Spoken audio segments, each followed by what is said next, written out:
meters, just a bit below, and actually picked up a scroll of protection. That's interesting considering that we do have Dispel uh, for the orc, and so I'm not 100% sure. And looks like the orc just decided to TP home rather than be creep jacked here, and that's probably for the best. Although he did leave a couple of these creeps low. He would actually, I guess, his Torn Chieftain. Ooh, Torn Chieftain didn't hit 5.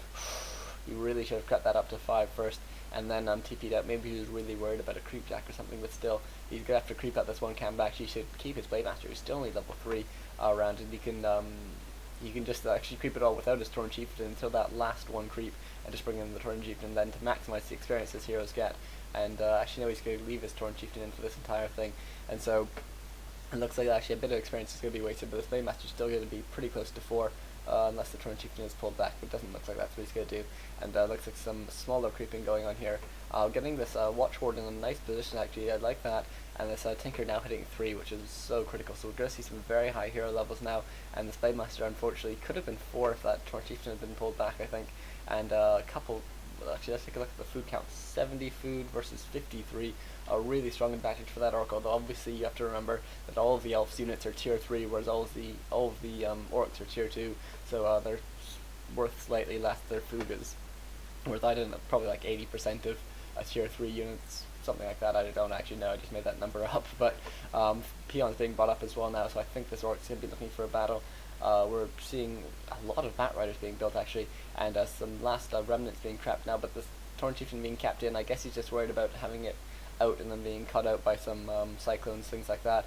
It can be a bit annoying and a bit risky if that happens, but 3-3-3 for the self, that's a really good level of combination. You're not going to get better than that before 5-5-5 basically, and at that point sort of it's just so much further down the road. You're not going to be able to avoid a fight, and you want to be able to pick a fight on your own terms. And this is clearly not where the elf wants to fight. He wants to be fighting. He wants the orc to be on the other side of his main, just so that he can reinforce and staff units home and then bring them back and all that fun stuff. You know, this expansion has been up for a while now, and so it looks like the orc, I don't think is even scouted at this point. It'd be really nice if he just did a bit of scouting with his. Actually, I guess he wants to keep his Blade Master close, but if he just even let one of those peons go around and just do a bit of scouting, and it looks like a TP going off here by the elf. Really didn't want to take that fight, and I think that's probably for the best. As I say, he probably wants to be fighting somewhere like here, or even just somewhere with a choke point as well. Would be very, very nice. Although there's not too many easy to fight choke points in this map, just because sort of the obvious choke points are places like here and here, but so rarely are you in actually here, and so it's a bit tricky. And like we are seeing expansion for this orc going up. He was actually now long distance mining with his original peons. Really interesting choice there, because for some reason you must think that the elf isn't looking to fight at all in the future, and actually a 1 mana burn going off there, a very nice early mana burn, but a nice shockwave getting 5 of those dots immediately. This Torn Chieftain doesn't have enough mana for one more shockwave, and has a greater mana potion as well, and so we're going to have to see whether or not it can be dispelled in time. No, it cannot, and scroll of protection being used very, very light. This elf now in not a good position, does have a couple scrolls of healing. He does use one immediately, and actually he does have an invuln pot on this Beastmaster as well, so it probably will be able to stay alive. That rider is being used on the Fair Dragons, but Fair Dragons having that plus 12 armor, it means that they aren't killed immediately. That's really nice if you can do it, and this Torn Chieftain using his greater mana potion, getting that off those shockwaves, just so critical. And this elf now with his couple low heroes, that's really, really bad. And this Demon Hunter being shockwave down to 39 hit points and being forced to TP out of here, and one Bat Rider actually could have got the Fire Dragon kill there, I think, but instead just does a small amount of damage. But that fight went tremendously well for that orc, who now actually is getting who has a Torn Chieftain at 5.5, and that's like a really risky thing. If you get that to 6, that can just be so scary, because even if you do kill it once, it just comes back with a vengeance, full mana, full health, and it just shockwaves everything. And even if you get off a mana burn, it still has enough for 2 shockwaves, assuming that you're level 4, which this Demon Hunter is, and probably will be for a little while, because he's very low level 4, and there's 3 heroes out. His orc goes for another fight again, immediately Cyclone being used on that Blade Master, but immediately it's dispelled, and actually it's used then, used yet again, and dispelled yet again, and it's very wise to try and get as many of those fairy fires in your dispel as you can. It's something that's just worth getting, just because it wastes a lot of the dot mana as well. And it looks like this Demon Hunter being really focused down. The Demon Hunter using a healing potion. Actually, a couple of these raiders a bit off focus could do well with actually focusing down that Demon Hunter, who does go down eventually, and a couple of raiders going down though. So it's not too bad for the elf, because this orc is being forced away. Obviously, fighting in an elf base so tricky because they just have all these Moonwalls and they do have their shop as well. Meanwhile, a nice ensnare getting off there. Looks like an inbound pot being used, and you can see the Blade Master even went into Windwalk form in the hopes of getting that Beastmaster a bit quicker, but didn't quite get it. Beastmaster now hitting level 4, and these dots really just need to stay within the confines of their base, trying to be within the range of those of the buildings as well, which can do a fair bit of damage, especially to raiders. And it looks like actually a couple grunts going to be picked off here, and this one low Spirit Walker takes extra damage from that Hawk, and does eventually go down. And so only 2 heroes and a Spirit Walker left now for that orc. Really, he lost far too many units when he went for that counterattack. He did manage to do a lot of damage to that Beastmaster, but did use the inbound pot.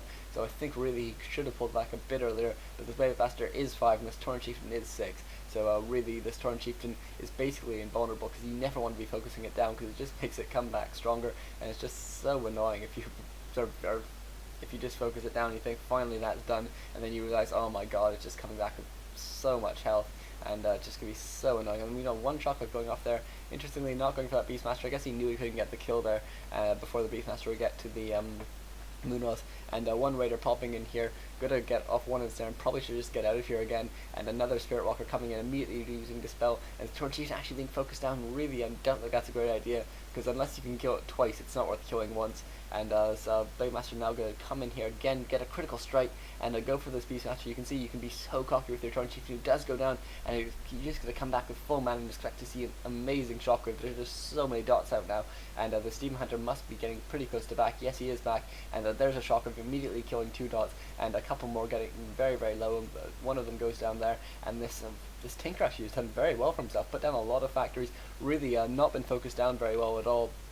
And these dots unfortunately being chased down one by one. This is the advantage of the late orc game, where all they have is a couple heroes. They can really do so much, and this Blade Master now hitting level 6 as well, and has a lot of mana. We could actually see a Blade Storm being used.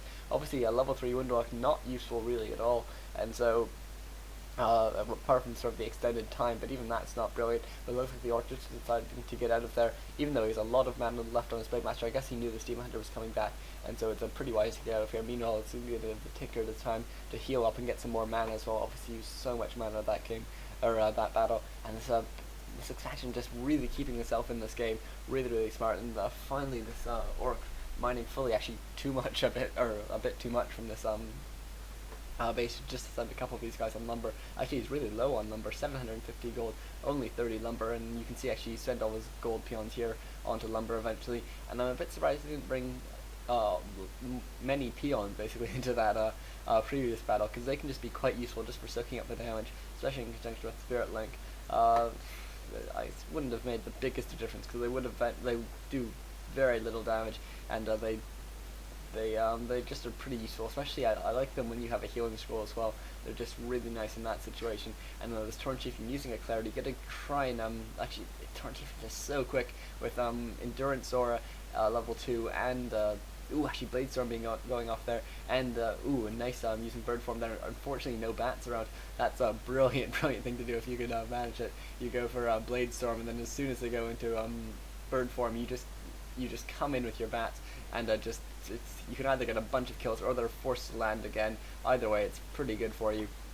And obviously when they're taking off and then landing again, it wastes a lot of their time, and in the meantime you can do a lot of damage to other things, or to them, I guess. Either one's got a nice shockwave there, coming in from an odd angle, but managing to hit 3 dots and kills one of them immediately. And so it looks like this orc going to be able to do a bit of damage, and he really just needs to get hit and run here. He can't fight in the range of this Tree of Eternity, because that Tree of Eternity just has so much damage, and there's no chance he's going to take it out. And actually he should be fighting away from the Pocket Factory as well, since it was placed down quite early. Nice detonate there, hitting a lot of those Spirit Walkers. A really nice thing to do if you can afford it, and if you have 2 mines, you can pretty much afford it. And looks like actually this orc, unfortunately, with a couple raiders coming in a weird way, but thankfully the elf not scouting this out, and obviously because Cyclone surrounds are so easy to get. And this one expansion, will it be scouted? Still not scouted. I can't believe this expansion has gone unscouted the whole game.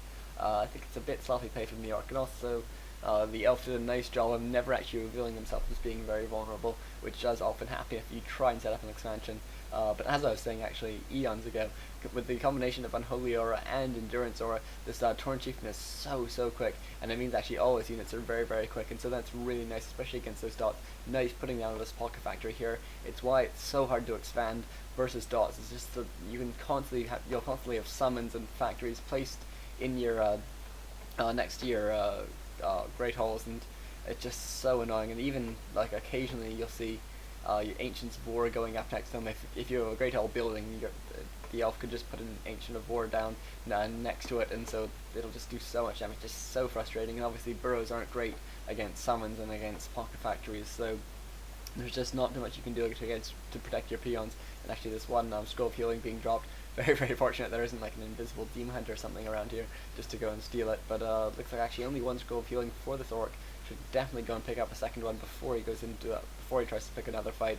But meanwhile, I think this demon hunter is going to go do some shopping of his own now. He really needs to actually, by taking a look at things.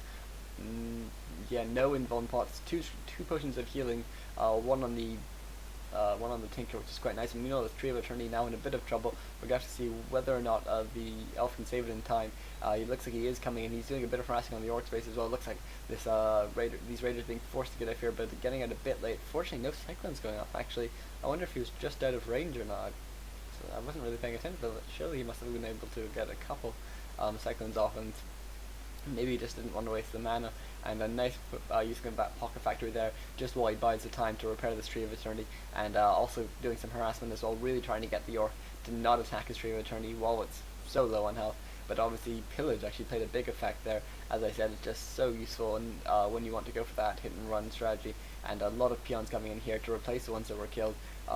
The orc deciding not to try and to defend. As I say, it's pretty tricky to do with burrows, and it's not really worth bringing your whole army back because you can just do so much more with the pressure. You can force your opponent to use things like pocket factories. So just so much you can do, and so many dots now out, and just dots obviously fall so quickly to that shockwave, and when you have so many of them, they bunch up a lot more. We're looking at 64 versus 70 foods. Oh, the elf actually having more food and their tier 3 unit. As I say, that's just absolutely critical, and he has more food worth of heroes, which is amazing as well. And so this is really not a great position for the orc. He comes in, tries to take this battle, actually gets a good physical positioning though, forcing a lot of these dots to go into bird form, and just to get out of the range. And Bladestorm being used very very nicely here, and lots of these dots are about to go down. A couple raiders being focused down as well actually, and another nice shockwave. This Torn Chieftain being kept right at the back, away from that demon hunter. It means he's not doing damage, but so many dots going down. This is so nice for the orc. He got such amazing positioning in that battle, and now just basically a couple heroes left for this elf, who now Beastmaster goes down as well. So basically just these two heroes, and level 4, almost level 5 Tinker now, and Demon Hunter is actually lagging a fair bit behind in experience, but actually these Fairy Dragons are doing a fair bit of damage to the Spirit Walkers. Really need to get out there, and and Snare going off, the Demon Hunter using a healing potion and an invuln potion, and this Tinker having a healing potion of his own, which he will probably use very soon. He just hit level 5. Can he put down another pocket factory? Nice staff there, but this Tinker needs to get up here so quickly. Snare goes off, but looks like actually the Blade Master goes in, gets the kill, and this Demon Hunter now on the run as well. Oh my god, this elf he had such a good position. He was in such a good sort of unit composition position, but he just got really caught out by not having these heroes in the front. When those raiders came in, they just got in and amongst the dots and really did so much damage. And it looks like actually now this Tree of Eternity might well go down. And actually, oh my god, these raiders shouldn't be fighting here. Just especially the low ones who finally are pulled back. And looks like it's going to take a while, but eventually this Tree of Eternity might go down. But all these raiders having to be pulled back, I'm not sure this is the best choice. Actually, this one Fairy Dragon looks like he's been forgotten about. Pretty nice position to be in if you're that Fairy Dragon. And this expansion's still up and running though, and that's really what's keeping this elf in the game at this point. And actually there's one Great Hall very very close to dying, and this one dot almost takes it down, but eventually the Tree of Eternity does go down, and the repair goes off on this Great Hall, and this dot should definitely go back into bird form and try and get out of here before this